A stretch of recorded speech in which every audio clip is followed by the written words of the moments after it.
Yo, welcome back, my fellow pod enjoyers. So, I have just started recording, and this is going to be a little bit of a rant about the new ban list that just came out because I truly believe that this is one of the most frustrating and most stupid lists that I have seen since like the time I have been playing this game. So, this is just very, very sad what he did here. Let's talk about the bans themselves. Cyberstein, no one cares. Like, no one has played Cyberstein in any fair deck since this card has been printed. So this card being forbidden, no one cares. But the first hit that's just stupid is Scarecrow. Like, why are we hitting Super Heavy Samurai? This deck has been out for like a month. This deck, you could play this for a month. Now Scarecrow is dead. And I have not the most... I don't have the most knowledge about Super Heavy Samurai. I have played the deck a bit, but what I can tell you is that without Scarecrow, there's for sure someone that finds a combo, but this deck is nowhere near the threat that it was. This deck will not be as meta relevant if it is even meta relevant. Maybe someone finds a combo, but this deck will not be what it used to be. And it just came out at the beginning of May, and now it's banned. This is so ridiculous. Who sat there and thought it's a good idea to hit this deck? Like, people have spent money from the new set, getting all of those old cards, buying the Excel Stardust, and now this one is gone because the deck is not playable anymore. Great job.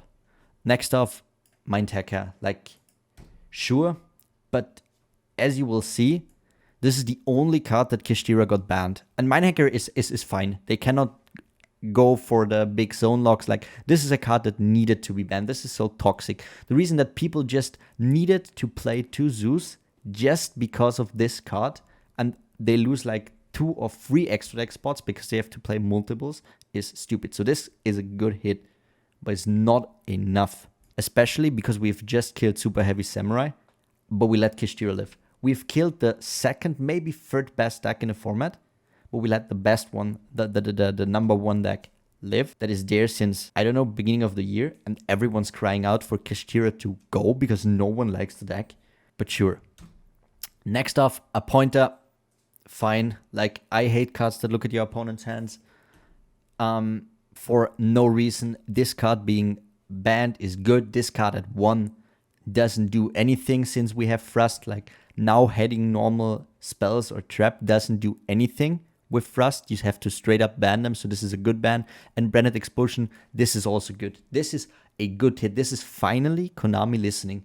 Like, the biggest problem about Branded, and they didn't took another hit on this list, which I would have loved to see Branded Fusion at 1, so that the deck is just a little bit weaker, because also it is like a deck that is there for way too long. But okay, this is what made Branded so unfair. Because without this, the whole gimmick puppet and all of that no longer exists. So this is a very, very good hit. Maybe the only really good hit on this list, honestly. Next off, Blaster. Yeah, who cares? Mefmec Circular. Honestly, I'm fine with that. The only reason why this pisses me off is if we go in and we hit 1-card starters off of decks, why don't we hit Branded Fusion? Like, Branded has won 2 nationals. Mefmec has won 0 nationals.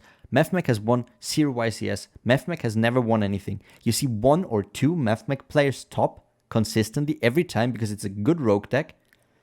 And yeah, losing against Circular feels bad. But why do we hit a 1-card starter of a rogue deck, but we don't hit a 1-card starter of a meta deck? I don't fucking get that. That makes no sense. Gamma? Like, why do we hit Gamma there? Like, sure, yeah. Against Super Heavy, it was bad if they Gamma your draw. But guess what? Super Heavy is dead, so... Why do we hit Gamma? Why don't we hit Roll? Why don't we hit Shifter? Like, now, Kishtira can play Shifter even more freely. Like, with this hit, what Kishtira is doing, once again, is draw his Shifter. Before, they have been a little bit scared about Gamma. They have been a little bit scared. So maybe you can sneak in some card before they shift. And now, they know Gamma is no more. Shifter.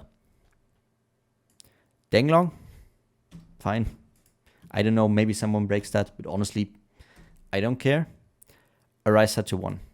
Like, that is good. They only have one Arise Hut, but they still have one Arise Hut. And that means Kashira still has the same problem. They go Arise Hut pass, and if you play a deck that needs its graveyard, it's, did you draw you out? No. Game 2. Still the same thing. Now, they don't have another Arise Hut to do it over again. Yeah, that is right. Like, that definitely hits the deck, but it doesn't tackle the core problem. Because this whole list does not tackle the problems of this format. I don't think so. Arise Hut to 1 is a hit, but it will not change the fact that Kashtira can still go Arise Hut pass, and you didn't draw your Kurikaras, you didn't draw your books, you play a deck that needs his grave, yep, pick up your cards, go next. Still the same thing. Nothing has changed there. And this hit is, honestly, why do we hit Pearly?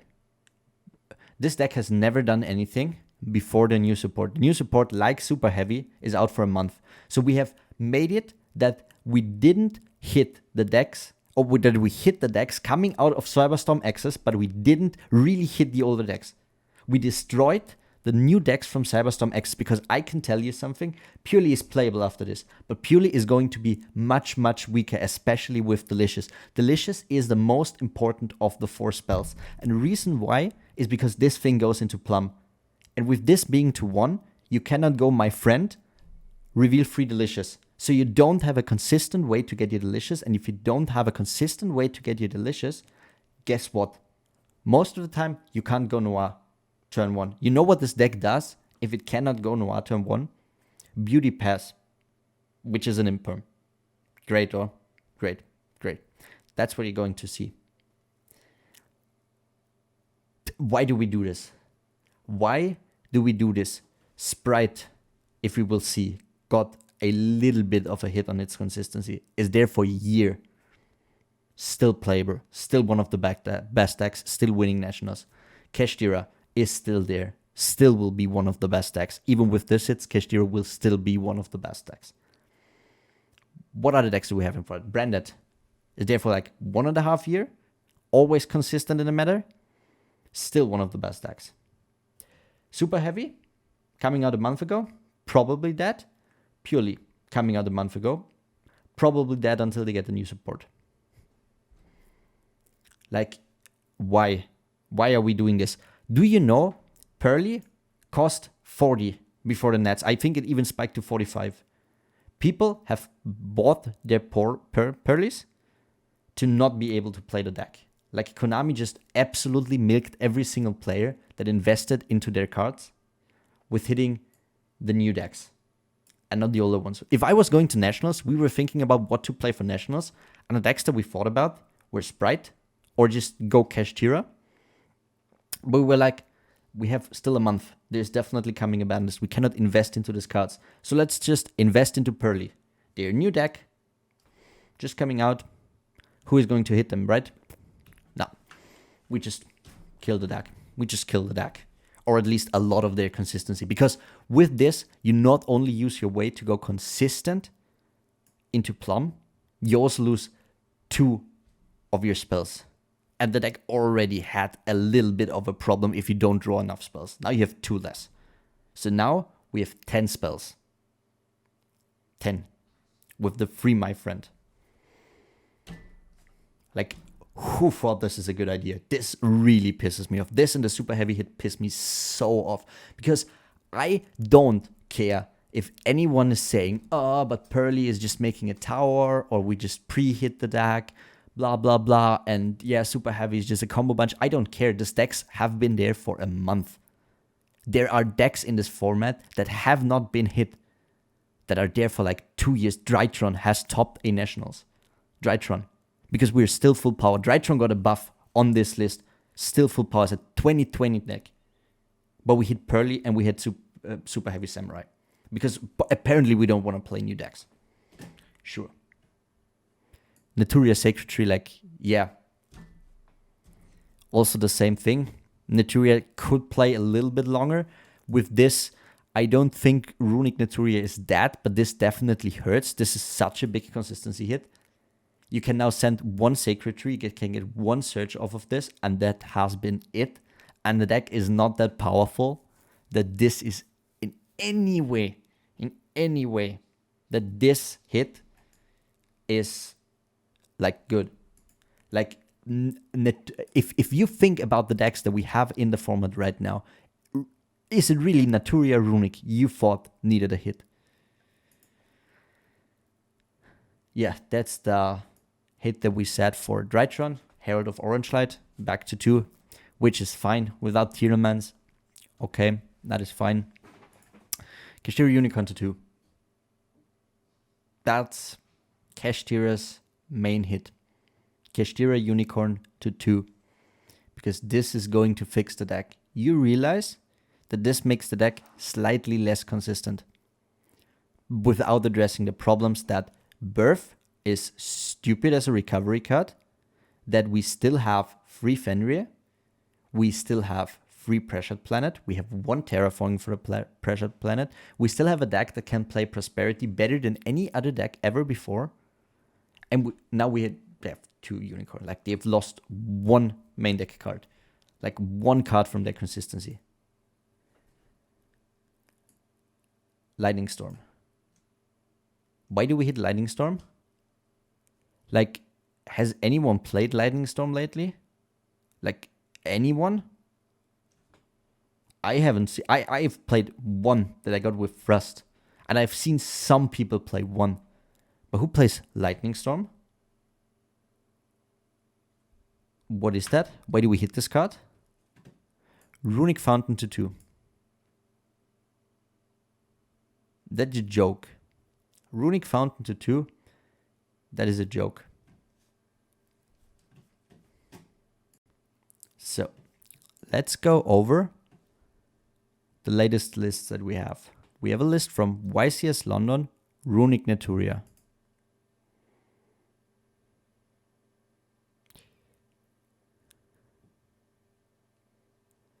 Let's see, where is it?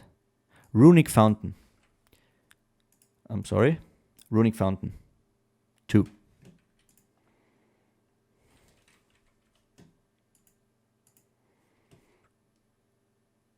Another deck from YCQ Dunkirk. Runic Fountain 2. YCS Los Angeles. Runic Naturia, 2nd place.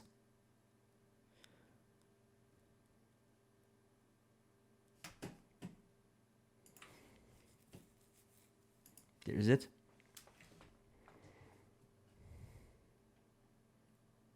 Runic Fountain 2. Why do we put a card that people play at 2 in their main deck to 2? And that's the hit that we give to Runic. Like, I have no problem with Runic in TCG.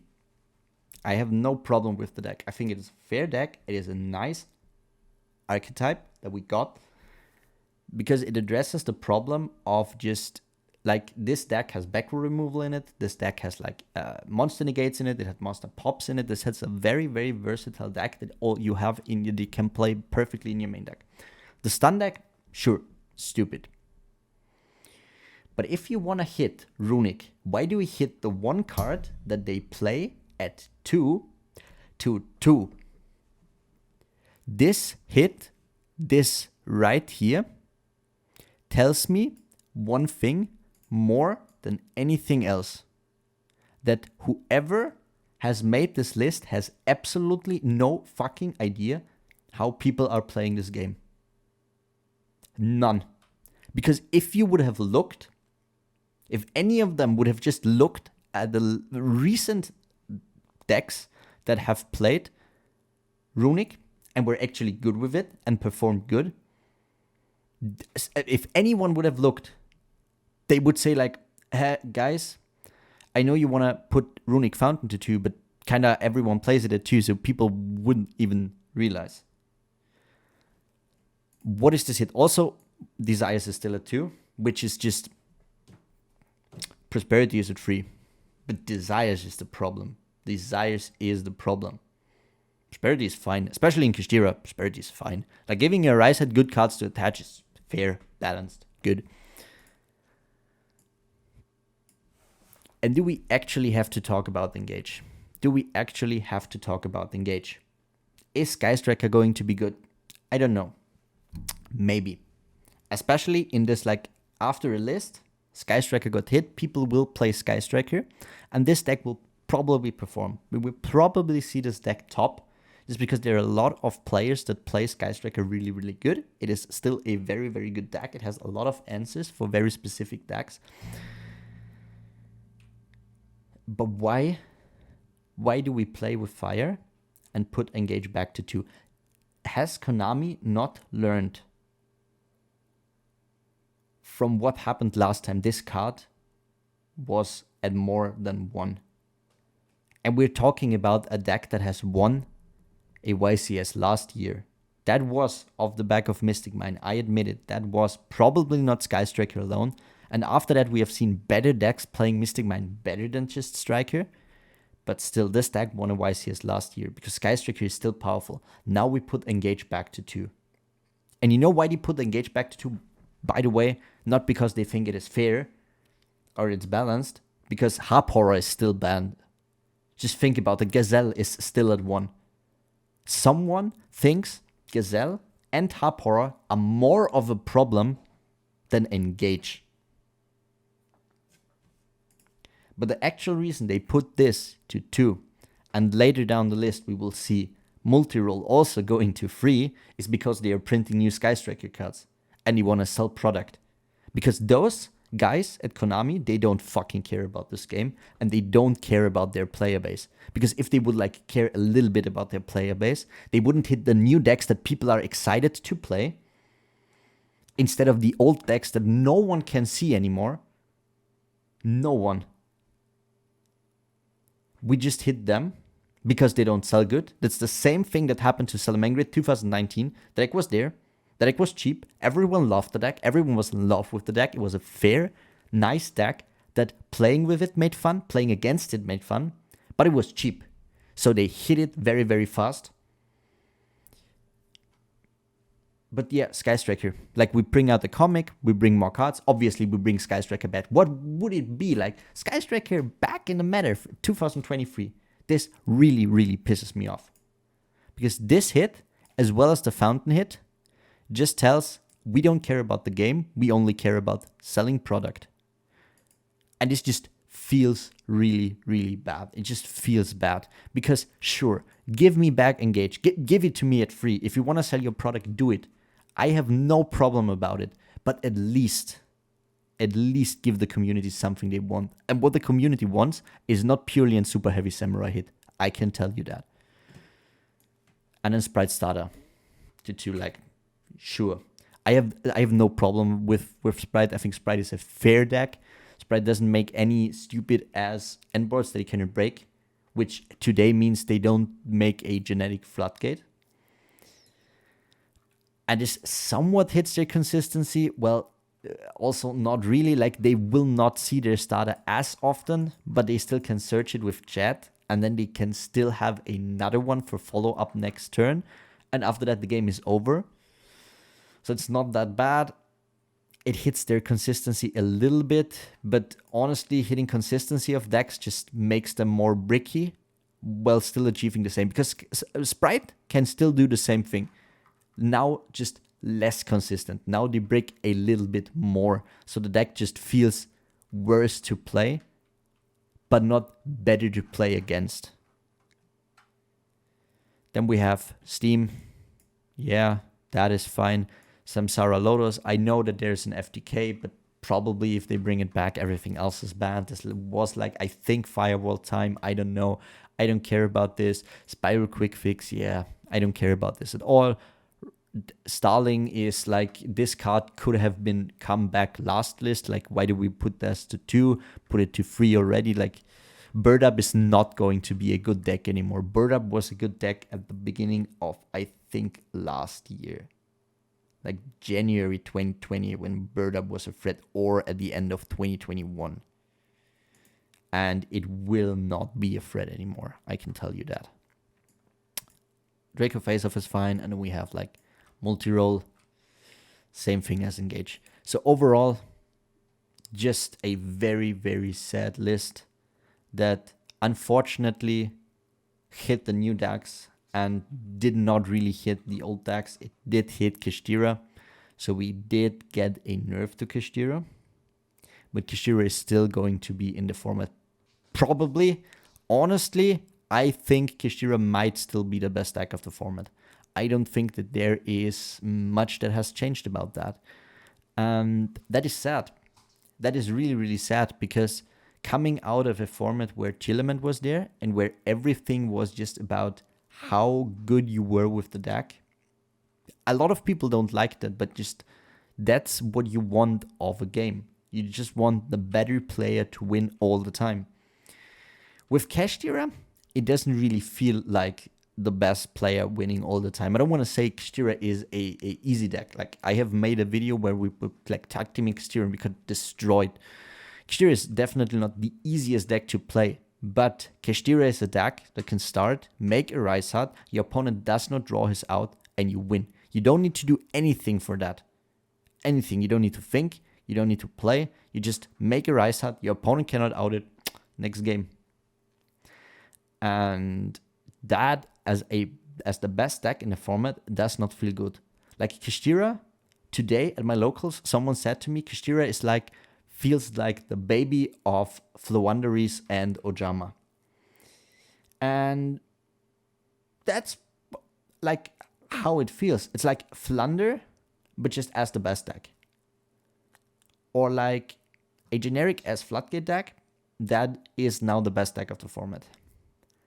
This feels bad. And I've never heard someone that is okay with Kashtira other than like the guys that play Kashtira and that are not really good at the game.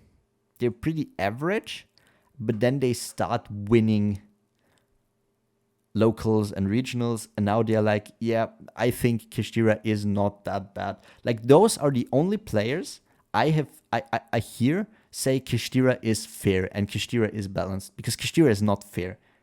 You can hit Kashtira. There are good ways to out Kashtira, but it is not a fair or a fun deck for no one. Because I've played it. I've played it when I was considering it for nationals. It is not even fun to play. There's no fun you have in it for neither of the sides. But it's still the best deck, so a lot of people will play it because that's the best move, to always play the best deck. So yeah, that was just my little ban list rant. I hope you enjoyed. Give the video a like. See you guys.